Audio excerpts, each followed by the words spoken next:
US की president Donald Trump गा यामना नक्ना लोइनरंबा billionaire Elon मस्कना यामना थाजदबा मवंगदा Donald Trump गा हंदक मरक मुक्नरबा मतुंगदा US की टेक बिलियनर इलोन मस्कना अमेरिकन सिंगदा मखोइगी निंगतंबा अमुक हन्ना पीनबा अनोबा पॉलिटिकल पार्टी अमा महाकना सेमले हाइना लाउथोखरे इलोन मस्कना नौना सेमलिबा पॉलिटिकल पार्टी अदुगी ममिंगना अमेरिका पार्टी कवी महाकना महाकी थौरांगसिंग असी सोशल मीडिया के प्लेटफॉर्म एक्स ता लाउथोखी लेबाक असिदा टू पार्टी सिस्टम असी सिंगनबगीदमक्ता अमेरिका पार्टी असी सेमले हाइना महाकना लाउथोखिबनी अमेरिका की प्रेसिडेंट डोनाल्ड ट्रम्प की मायोक्ता लैरिबा इलोन मस्क महाक असी कनानो 2024 दा पांगथोखिबा US की प्रेसिडेंशियल इलेक्शन दा डोनाल्ड ट्रम्प की दमक्ता साउना मतेंग पांगखिबा अचौबा डोनर अमा ओइखिबा इलोन मस्क अमदी प्रेसिडेंट डोनाल्ड ट्रम्प की मरक्ता हाना नुसिनरंबा मरी अदु मतौ कमदौना काइखिबनो करी मरम की दमक्ता अमेरिका दा इलोन मस्कना अनौबा पार्टी अमा लिंखतखिबनो हाइबसिगी मतंगदा ngasiगी वीडियो असिदा खंगमिनरसि ngasi aigi video asida soikhibा लानखिबा यावरबसु ngakpiu haina hanna hanna ningsingjari Elon Musk मालेम असिदा ख्वाइदगी सेंजाव पाइबा इना खुनबा बिलियनर एंटरप्रेन्योर इन्वेंटर अमदी ममिंग लेरबा कंपनी कया अमगी CEO अमदी फाउंडर नि महाक असि इं कुमजा 1971 गी जून गी तांग कुनिपान दा साउथ अफ्रीका दा पोखी हौजिकना महाक असि साउथ अफ्रीका कैनाडा अमदी यूनाइटेड स्टेट्स हाइरिबा लेबाक सिंग असिगी सिटीजनशिप ओइरी महाक असि ममिंग लेरबा इलेक्ट्रिक कार कंपनी टेस्ला गी CEO नि प्राइवेट स्पेस एक्सप्लोरेशन ओइरिबा SpaceX की फाउंडर अमसु ओइ हाना ट्विटर हाइना खंगनरंबा हौजिकना X हाइरिबा सोशल मीडिया प्लेटफॉर्म असिगी ओनर नि अमदी न्यूरालिंक ओपन AI अमदी तोंगान तोंगानबा कंपनी कया अमगी को फाउंडर सु ओइरी महाकी अचीवमेंट असिना मालेन पृथ्वी असिदा तोंगान तोंगानबा अवोनमा कया अमसु पुरखिबा लैख्रे पनबा याबदी ममांग सही 2024 दा पांगथोखिबा US की प्रेसिडेंशियल इलेक्शन दा डोनाल्ड ट्रम्प अमदी इलोन मस्क मखोय अनी यामना नक्सिनदा लोइनबा हौरखी डोनाल्ड ट्रम्प की इलेक्शन कैंपेन दा इलोन मस्क ना चाउरबा थौदांग कया अमसु लौखी मतेंग कया अमसु पांगखी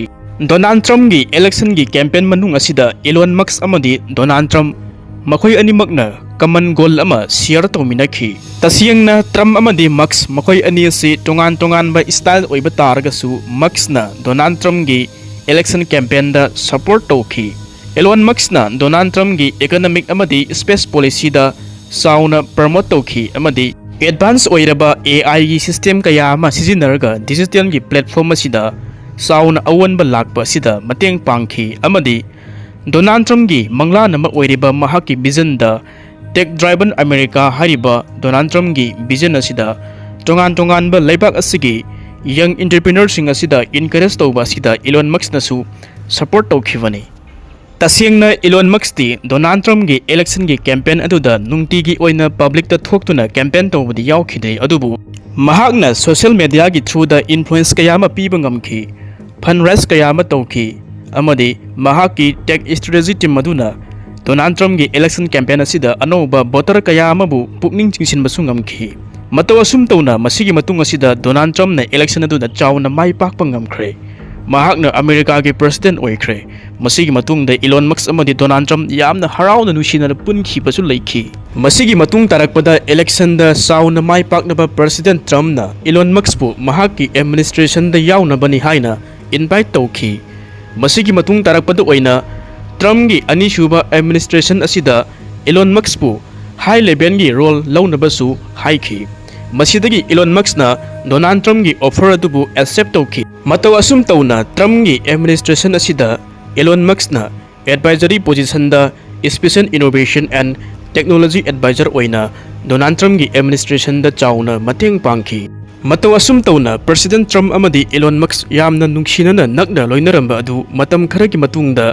डोनाल्ड ट्रम्प की एडमिनिस्ट्रेशन दगी इलोन मस्क ना लेप तौखी करी मरम की दमक्ता इलोन मस्क ना डोनाल्ड ट्रम्प की एडमिनिस्ट्रेशन दगी खंगहौदना तोखिबनो हाइबसिगी मतंग असिदा प्रेसिडेंट डोनाल्ड ट्रम्प ना हंदक्ता अमेरिका की बिग स्पेंडिंग लॉ अमा ओइरिबा वन बिग ब्यूटीफुल बिल हारिबा असिदा साइन तौखिबदगिनी तसियंगना इलोन मस्क ना हारिबा वन बिग ब्यूटीफुल बिल हारिबा असि महाकना पामदे यादे महाकना हारिबना मसिगी बिल असिना एक ओलक्तुना लो ओइरकपा तारगदि अमेरिकादा यामना चाउना पैसा मांगनी मसिना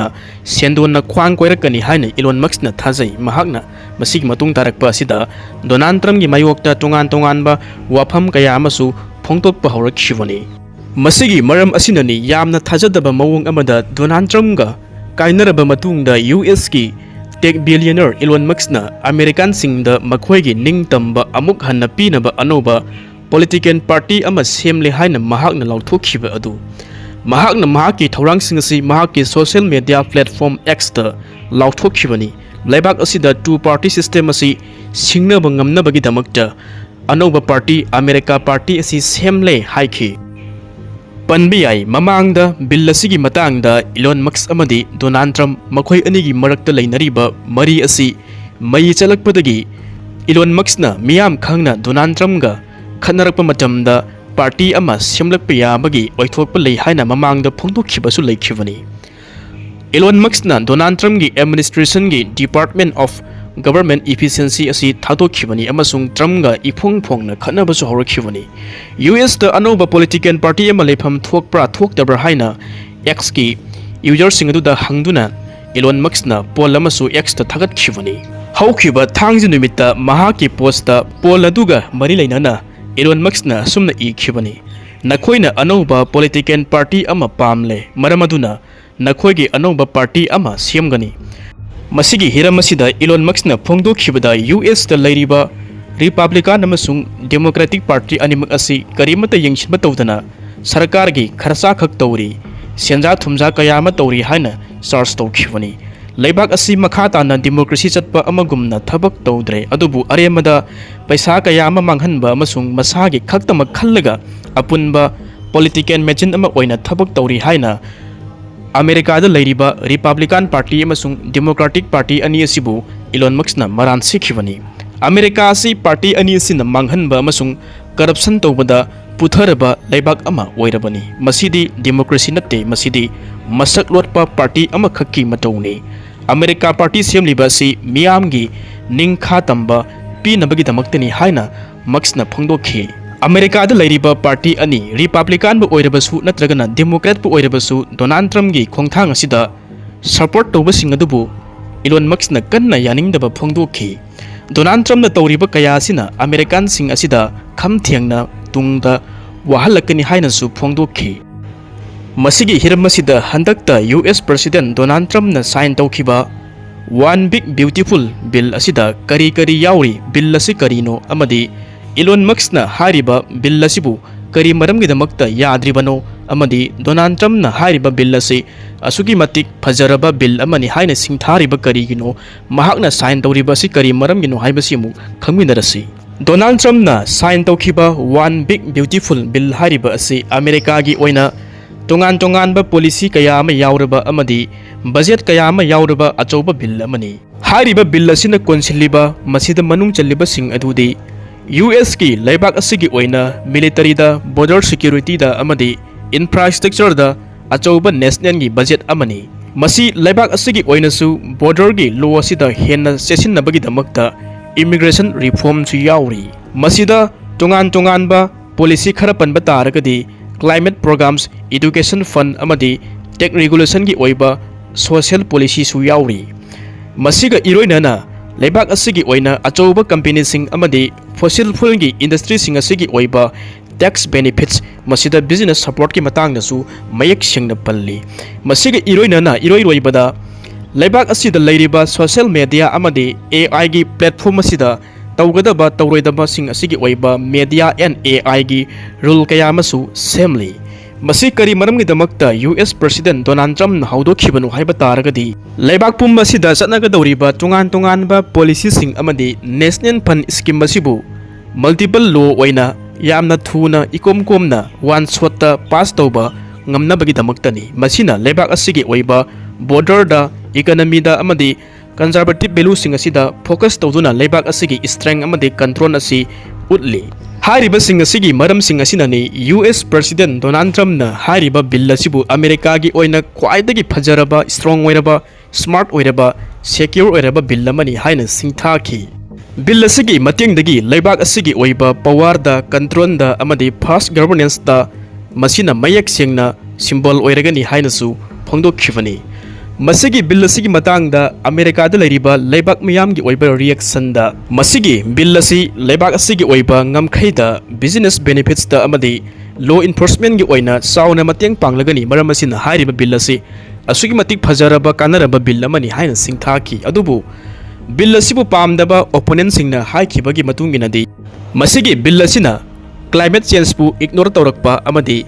digital freedom bu suppress tawragani haina yaningdaba phongdokhi masigi hiram asida Elon Musk na amukki hena sauriba pamdriba asina hairiba masigi bill asina leibak asida innovation asi laikha tahalle amadi freedom of speech asi lehelaroi haina pamdaba amadi yaningdaba phongdokkhibani masina AI amadi media gi control bu kannasu oppose tawri maram asina hairiba bill asi one party na leibak asida tawningbata tawbagi mawong ama chatharakpani haina maran sikhibani tasiyengna America da angan matamdagi hauraga leibak asida party gi system asi party ani khakna dominant tawraga lakhi hairiba party adudi Republican Party right wing conservative amadi Democratic Party left wing liberal ni hairiba party ani sina leibak asida dominant tawraga matam kaya ama sason tawraga lakhibani handakti inaw nawna Elon Musk na party ama semkhiba sida America da hana lairiba two party gi system asida kaihal lakadra haibagising matangda yengminasi The United States of America si federal presidential republic country amani leibak asida praja singna vote tawraga election tawraga makhoi gi leader sing khali leibak asigi government da branch ahum leigani president na executive paigani congress ta leiriba senate amadi house asina legislative ni amadi supreme court na judicial ni party gi system asina ngallingai gi machamdagi party ani khakna dominant tawraga lakhibani ahanbada right wing conservative ki Republican Party ani shuba sidana left wing liberal gi Democratic Party ni hariba party ani sina ngallingai gi machamdagi America da sahi kaya lisang sitna sason tawraga lakhibani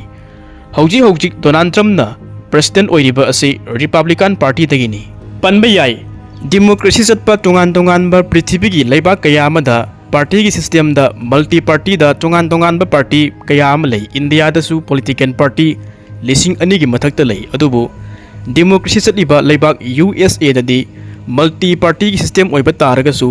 party ani sina dominant tawraga lakpa sina maram oiraga two party system ni haibi yai miyamna hojik uriba sina America da presidential election tawba matam da Republican Party amadi Democratic Party hariba ani sinatana atei amata unde hojik Donald Trump na pairiba sina Republican Party ni mahaki mamangda leiramba president Joe Biden na Democratic Party ni amuksu mahaki mamangda leiramba Barack Obama su Democratic Party ni asumna America da Democratic Party amadi Republican Party na amuk mahut sillaga hojik phawbagi oina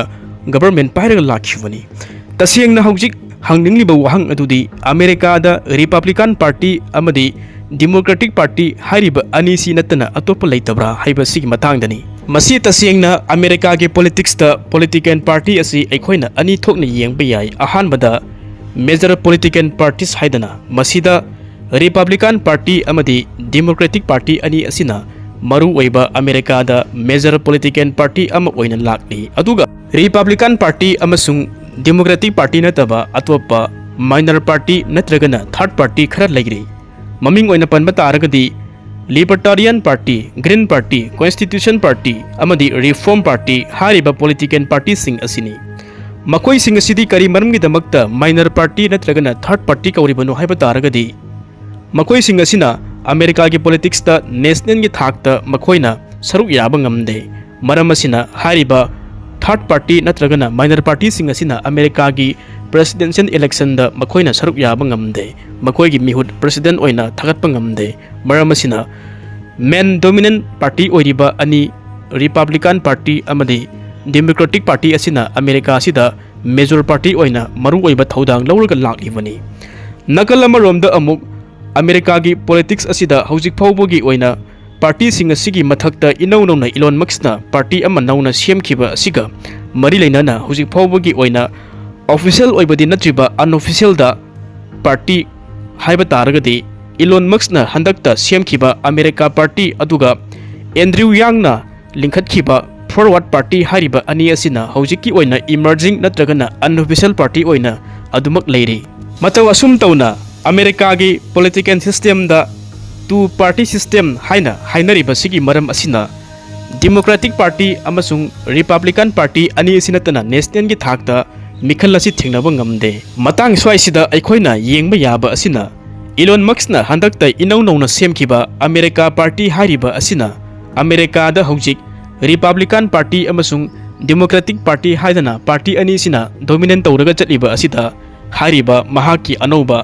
America Party asina America gi political system da changma ngamgadra oithokadra mikhal thingnaba ngamgadra haibasigi matangda amuk yengsi masi America Party hariba Elon Musk na nauna semkiba party asi America gi politics da mikhal thingnabadi ngamgani oithokani adubu masida khudong sadaba aruba singnaba kaya ama lakpi yai madudi America da hojik dominant tawraga chatliba party ani sibu thugai ba haibasidi araiba nathi masida praja singi support chauna darka tarakani amadi senpham kaya amasu sangani masida natana strong oiba leader kaya amasu mathau tarakani maramaduna congress tasu hariba party asina sit kharasu kaba changi masigi singnaba mayam asi Elon Musk na hekte thengnaba ngamgadra haiba asida Elon Musk hariba misak asi malemgi oina miyam na masak khangnaraba senjau paiba misak amani mahaki popularity amadi media power na maram oiraga leibak asigi naha oiraba misak kaya ama amadi senjau paiba masak naiba miwai kaya amana mahaki tung ilakani haibagi su thajaba lei mataw asumna Elon Musk na Donald Trump gi mayokta handak tawrakliba thabak thawang mayam asi hojik miyam na hainariba asina Elon Musk na America gi president oiningbagini haina phongdoknari tasyang na Elon Musk na America da president oiba asi oithokadra haibasigi matangda amuk yengsi US ki hojik lairiba law asigi matung inadi Elon Musk na president gi election da run tawba ngamloi oithokloi haibani hojik lairiba America gi constitution gi article 2 section 1 gi matung inadi leibak asida karamba misak amana president gi election da run tawba yagani haiba asida misak adu America da pokpa misak oigadavuni hariba misak aduna yamdrabada mahak adu sahi 35 sugadavani amadi leibak asida sahi 13 gi resident laigadavani masida Elon Musk na US gi presidential election da mahak asi thengnaba yaroi dawribano haiba taragadi mahak ingkumja 1971 da South Africa da poki mahak kona thangda USA gi nagrik ama oirakshivani adubu mahak asi USA gi natural born natte mahak asi USA gi kona nagrik oirakpani maramasina mahak asi presidential election da run tawba yaroi mahak asi disqualify tawrakani adubu hojik lairiba US ki law asi hongdokpa yagadra haiba taragadi masi hongdokpa yai oithokpa lei tawbatubu masida khudong sadaba aruba kaya amadi mayoknarakpa yai haibadi US ki congress ki lairiba saruk sing asida saruk ahum thokpagi anina approve tawba changi masi oithokpada kharadi wagani nakal amaromda Elon Musk na Donald Trump gi mayokta tawrakliba thabak thorang sing amadi anouba political party ama semkhibaga mari leinana Donald Trump na Elon Musk ta karyamnaba phongdokhre Elon Musk asi handak tha khara asida gurung jelaba train amaga pangkhak oire mahaki mong mataw asi yengma yamna nungaitre haina Elon Musk ta karyamnaba phongdokhi masigi matung tarakpu oina Donald Trump na Elon Musk ki mathakta haikhiba wafam amana mahak America da mikhal thingnaba yaroi haiba asini mahak America da pokpa macha nate mahak Africa dagi haurakhiba miwai amani haina Donald Trump na Elon Musk ki mathakta akanba wafam su thamkhi